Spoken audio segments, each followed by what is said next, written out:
Hey everyone, it's Digital Sticks here, and I am coming to you today with a very important concept to bring up in this discussion. I've struggled to make this video because there's a lot of tangents I can run off on, and so I'm hoping now after several fails that I can get more to the chase this time around. And basically, I'm going to try to avoid discussing the way VR technology is discussed and the motives behind different aspects from the way it's reviewed to the way that people react to different reviews and statements, etc. So we're going to try to leave off all that silliness, but and then cut to a chase that honestly I'm surprised hasn't been cut to already. This is the first time this perspective to add clarity has come to me, but I can't imagine it's the first time this perspective has come to anybody, and yet I haven't seen this. So I'm going to share it because I don't have anything in this fight, any ulterior motives at all. I discuss this technology completely with the hope and intention of people finding devices that work for them and that they will totally enjoy that experience and become enthusiasts just like myself and help encourage better, ever increasingly enjoyable experiences going forward. So VR has brought me a lot of, I don't know how to, a lot of elements of quality to my life that I couldn't have without it. If I had those elements without it, I probably wouldn't want to replace them with VR, but that doesn't mean VR still wouldn't have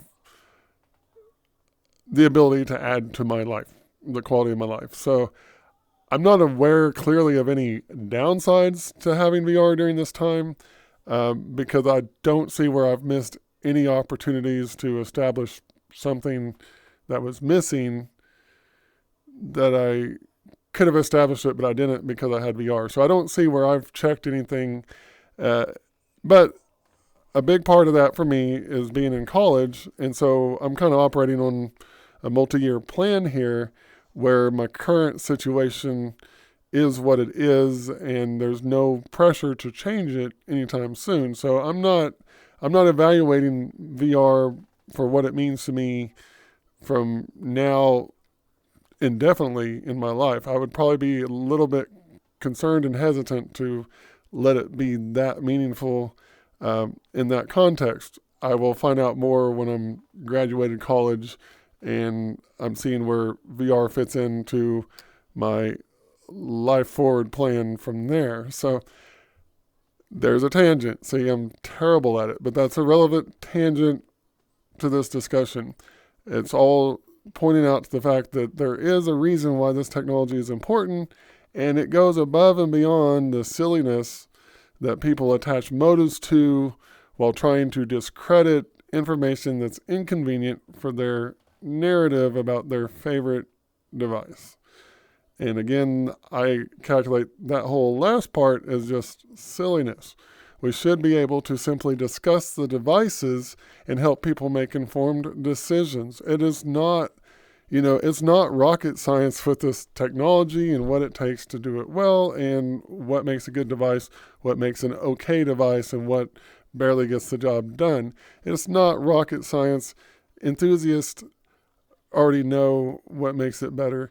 What motivates detours from the straightforward discussion is another situation entirely. Now, on a quick hypothetical for that, I believe the fact that this is all a new emerging technology and industry emerging at the same time that now social media is more important than just about any other media in our lives, more influential, more people have access to become part of the influencers, and all of that, I believe, is why the discussion and understanding around this technology is less straightforward than we used to be able to expect if we were trying to learn about something. So that said, here's the crux of the issue that I want to point out, and this is where the quality differences matter. And this makes it pretty clear if I could just get to the point. And I haven't even started, have I? Okay, hopefully I can do better when I actually get into this. And here it is. The key word for virtual reality, especially when it comes to quality experience, is not the virtual part, it's the reality. We've had video games and virtual content for forever. What we haven't been able to combine with that content is reality. And so now, let's, in this case, we're talking about reality as an experience of reality. And so when we're talking about virtual reality, we're talking about an experience of virtual reality, if that makes sense. People that have not experienced 6 Degrees of Freedom VR can't imagine virtual reality. Like, they have an idea, and if they describe their idea, it sounds like they're describing the right thing, but that idea that they're describing in theory, the way they imagine that to be is not even close to what they're going to find out when they first get to experience 6 Degrees of Freedom VR. It is mind blowing. And then later on you adjust to it and it's no longer mind blowing, but it's still great, So some things are never as good on desktop again. Other things are like either or, and other things just simply aren't possible. That's what VR brings to the equation. But the very first impression generally is some mind-blowing experiences. So, okay. So again, now we're talking about virtual reality as reality. That's the key word when determining quality. So we're not talking about a video game. We're not simply comparing resolution and detail level that we can run at a quality frame rate based on our computer specs. There's more to this picture than that. Obviously, those elements still apply because it's still computer-generated content, of course, but not in the same way. The headset discussions is really talking about the monitor and controllers, not talking about the computer. Obviously, powerful computers needed to run the VR experiences, but that's the computer. That's not the hardware. And we're not talking about standalone VR. We're not talking about the mobile side of things for like the Quest 2. That's a different topic. There's no options. If you want that standalone mobile VR, it doesn't matter how quality the experience is. That's the only one you can purchase. But for PC VR, there's a lot of options and a lot of things to consider, and there's a big difference between the devices. And again, we're going to get back to reality. And I'm doing terrible about not going on tangents here. But, okay. If, in real life, you're hard of hearing, or you're deaf, or you're tone deaf, or you just lost certain ranges of your hearing, you can still function, or maybe you function with assistance or whatever, but it's entirely possible to have enough hearing to function either well or barely, but be at a loss of hearing to the point that you're missing out on a lot of the joys of life. You may not be able to appreciate music. You may not be able to relax and enjoy entertainment that requires hearing or whatever. If your hearing is impacted and downgraded, at some point it's just inconvenient and you may not even know that it's diminished. And then at some point it crosses the line into a disability. But in any case, clearly for reality, the better we can hear, the better the experience. And if we can hear without needing hearing aids, that's even better still. Like if we can compensate for bad hearing, that's good. But if we don't even have to hassle with that, that's even better. Well, in virtual reality headsets, you've got headsets that have quality audio built in, and you have headsets that you have to add hearing aids to actually enjoy music and the full audio experience. Now, just about every headset actually has an audio solution in it, and so so none of them leave you deaf. So none of them leave you totally disabled in your hearing. But the Oculus products, everything post CV1, requires that you add a hearing aid of your choice to the device to have quality audio. And since you're using the device primarily for entertainment, odds are you're going to almost always would want the quality audio. You may not always mess with using your hearing aid, but you're going to want that audio. You're not going to get it with an Oculus product, except for the CV1. And the CV1, that's a tangent. Okay. So anyways, so you're basically hearing disabled with an Oculus product. With the Reverb G2 and the Index, you have excellent hearing, same audio solution. It's excellent. And it's not even on your ears. So when we get back to the reality discussion, you have excellent audio and you're hearing it from the room. You're not having headphones clamped to your ears. It is really remarkably liberating, very great feature. And, with the Quest, if you live with the degraded audio, you also don't have anything directly on your ears, but it's degraded audio. See, there's no compromise on the Index and Reverb solutions. Now, the next thing that's important in life is the ability to move. If you have any kind of disorder that prevents you from moving properly, that's going to keep you from being competitive. If you wanted to be competitive, it's going to, depending on the severity of it, it can limit your ability to function and all of that. Well, in terms of VR technology, none of the 6 degrees of freedom devices leave you paralyzed. So we don't have that extreme disability, but it could leave you with a twitch or tremor or just some kind of momentary seizure at different points or whatever. There's definitely some tracking issues with some devices that is substantial and it's on par with being disabled. And in real life, you would not want that disability. So obviously for virtual reality, it also takes away from the experience. It leaves you disabled in VR. Okay, so in theory, inside-out tracking, period, should have some really significant downsides that are going to create these scenarios regardless. In theory, that's right.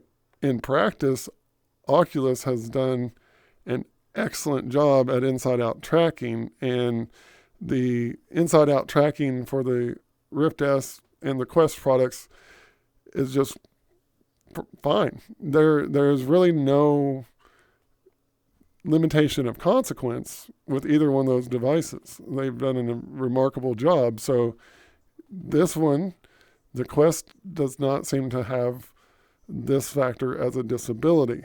And then, so if you want full range of motion with the Quest, you want to be competitive, you've got it. I mean, there might be some quirks still, but it's not, it's not in the range of things you want to do. You can be competitive with the Quest for most gaming experiences that it can support one way or the other. Okay.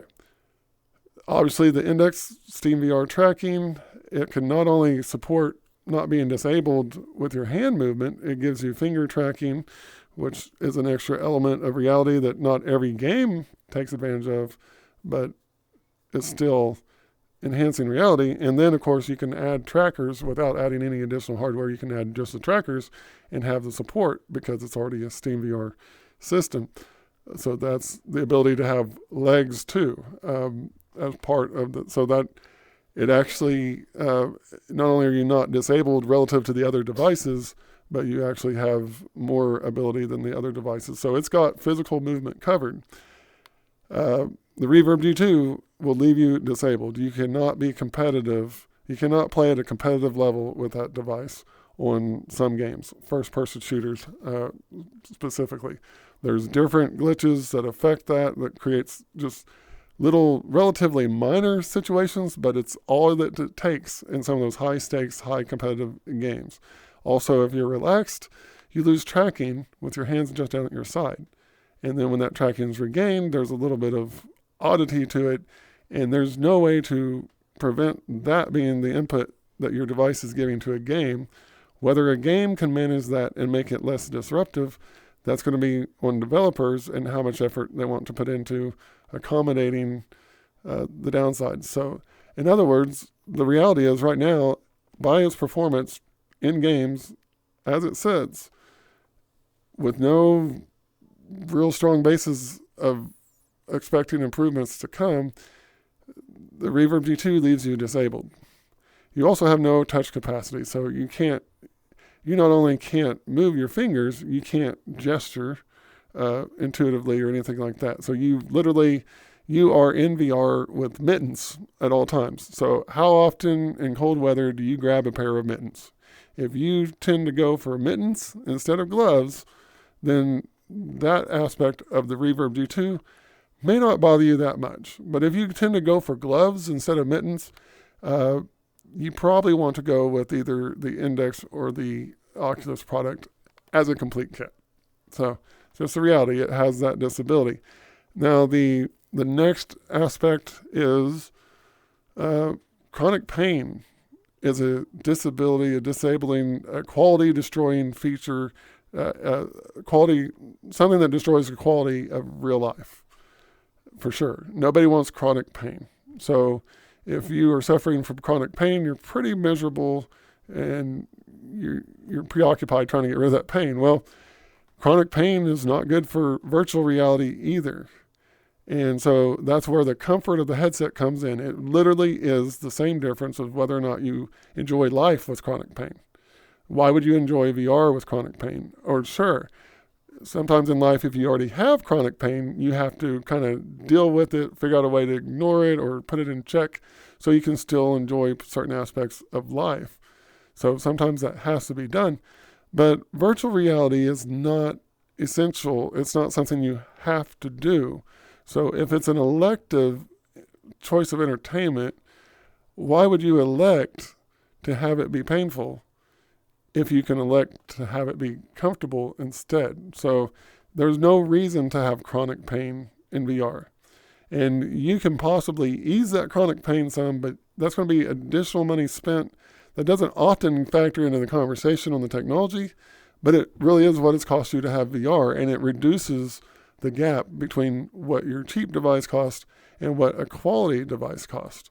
And so when it comes to that, the Quest 2 has chronic pain. Neither the Reverb D2 nor the Index have chronic pain. And the last feature is vision. Obviously, if we were blind in life or disabled, and there's some severe vision disabilities that are vision disabilities too. Some of them classified as legal blindness, even though you can see things. So we know real life has a range of visual quality to it. And the better our vision, the more we appreciate, well, we may not appreciate, but the more we get to enjoy visually out of life. So there's a certain range in there that's not really about being disabled or not. It's just a matter of clarity or focus, and people adjust to whatever. There's just certainly, there's a range of vision imperfection that's a non-issue, and then there's other more serious problems. Well, when it comes to VR, no VR headset has legal blindness. None. Okay. When it comes to the original generation devices and their low resolution, well, that's obviously a situation where glasses might be preferred if it was an option, etc. So it's less than ideal, but it's not blindness. It can still function. You can still do quite well. And so essentially, when all these things are considered, as far as quality of life and reality goes, well, for virtual reality, the vision side of things is covered actually by every headset. Now, obviously, that leaves plenty of room for personal preference for vision quality. It's not a non-issue, but it is not on par with the negative impacts of these other issues on the VR experience. So hopefully I'm being followed there. When it comes to full-on best visual fidelity, the Reverb wins that category, and it wins overall, on a whole, almost unanimously from people that are actually comparing it to like the Index. But there are some trade-offs, and trade-off is kind of the wrong word. It's not, I don't know. It does have lower field of view, and it has lower refresh rate than the Index. That's not a deal breaker for everybody. I'm not trying to throw in caveats there other than the fact that that is a reality, and there are people for very valid reasons that would prefer that higher refresh rate than the higher resolution for their own personal preferences. So the bottom line is we'll give Reverb G2 the win. I don't mind doing that, but for some people, that's still not the case as well. It's worth mentioning because the index is fine vision. The index is glasses-free vision. Maybe it's not perfect, but it is more than fine. You're not disabled visually in any case.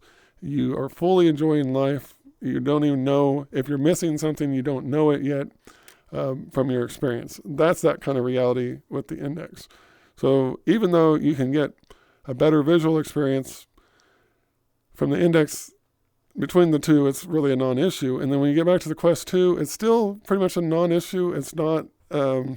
It's the Quest 2 has some specs that on paper look pretty compelling, but in reality, it's got some other issues with its compression technology and foveated rendering and different aspects that still diminish the visual quality. And ultimately, it most likely still ends up being the worst experience, but not dramatically so. So the point to take away from this is the excitement. There's a lot of excitement about the Reverb G2's visuals. So it's not a minor difference. Apparently, it comes together into something pretty impressive of an improvement visually.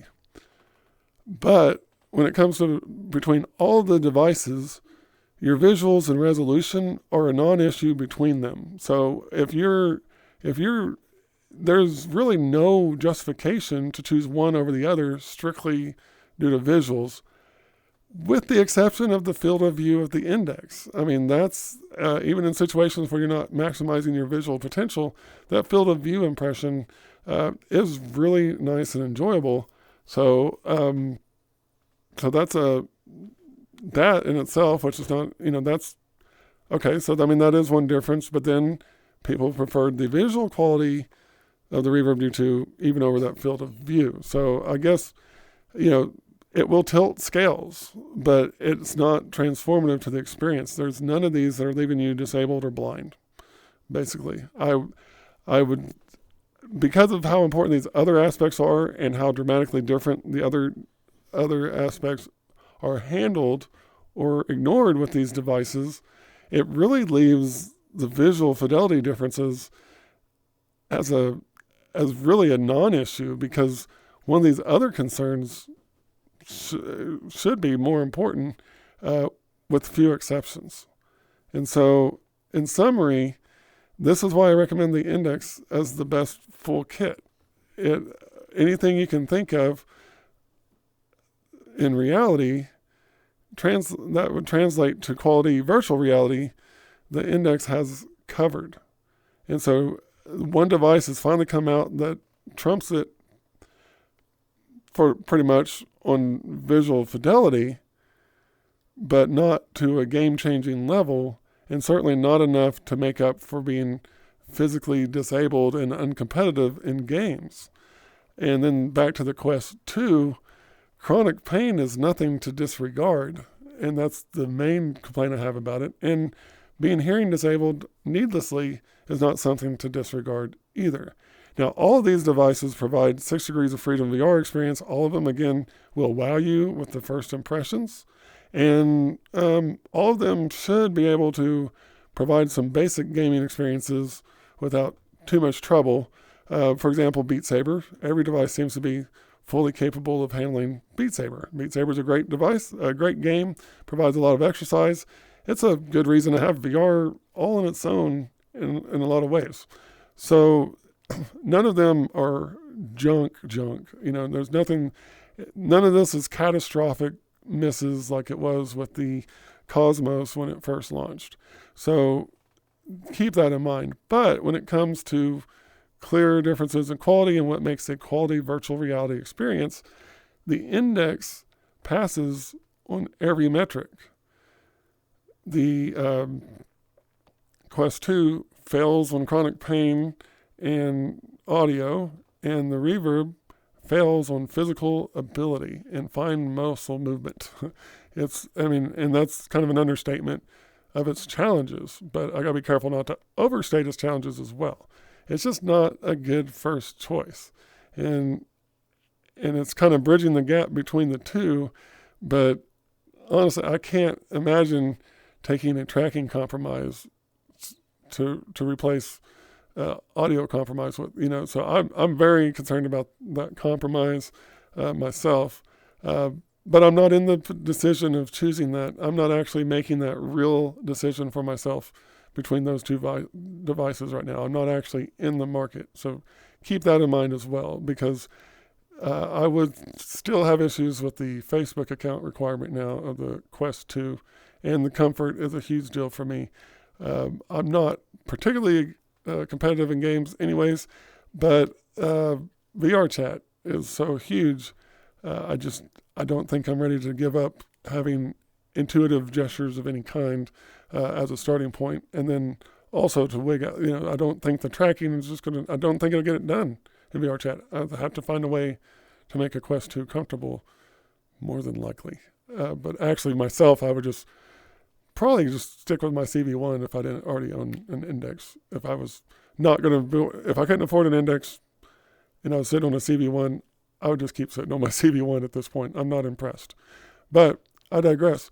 Thank you for watching this. Hopefully this was a little bit shorter and simple, but this is important. And the point I'm pointing out is this is the comparison between devices based off of what actually enhances virtual reality.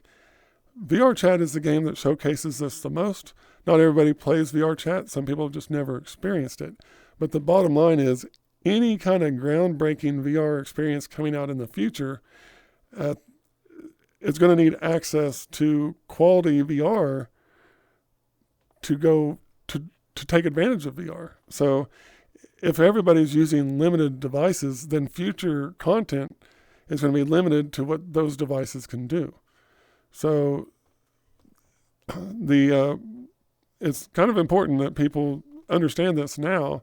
And if we want a future of VR that's not about virtual disability, then we need to avoid limiting ourselves to virtual disability while we have the ability to make better decisions, while there is a chance to vote with our wallet for what we want the future of VR to be. And so I understand not everybody can afford an Index kit outright. I understand not everybody has a clear enough interest in VR to justify it outright. That is fine. The whole goal here is for people to make informed decisions. And the honest opinion is that's the gold-bearing standard. That's the best VR you can get, even still, especially as a complete package. And it's something to be aware of, whether you can have an option to get one or whether you definitely don't have the option to get one. It really helps put perspective on what you do get, especially if you're buying a Quest 2 for cheap, just to be aware that you're really getting what you paid for. And so, if you're mildly interested in VR, but it's not fully your thing, make sure you stay aware of the fact that that device is compromised. And so you don't know yet what you'd think about VR if you weren't disabled. It's important to be aware of that. I'm Digital Sticks. Thank you for watching. If you like content, I tell the truth the best that I know it, always. I have no hidden agenda for this stuff. No endorsements or backdoor payments of any kind. Just simply, I enjoy VR, and I know what makes it enjoyable, and I hope to help people find it too. Thank you very much.